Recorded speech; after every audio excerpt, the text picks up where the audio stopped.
The High Court has been told the owners of a house at the centre of a 20-year planning row are frightened and have lost everything.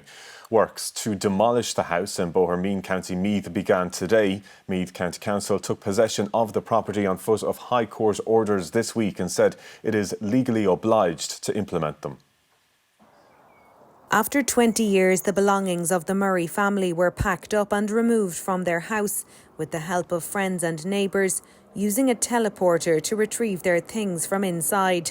The 500 square foot house in Bohermeen was built by Chris and Rose Murray without planning permission in 2006 and is twice the size of what was originally proposed.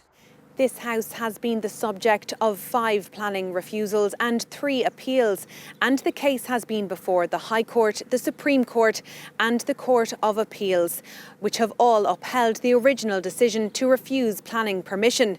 This week, the High Court directed that Meath County Council take possession of the house and proceed with demolition. A convoy of vans carrying security workers moved in to secure the property, and ESB networks were also on site for a time.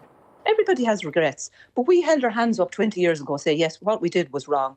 We applied for retention several times. We applied to demolish front, back and sides, the whole lot, reduce it nearly to a shoebox. They will not negotiate one little bit at all. There's no negotiations. We said we're sorry. We know what we did was wrong. The matter was in the High Court again today, where a solicitor for the Murrays said they were extremely frightened and had lost everything, and said he didn't know where they were. The judge refused their application to halt the demolition pending an application to the European Court of Human Rights.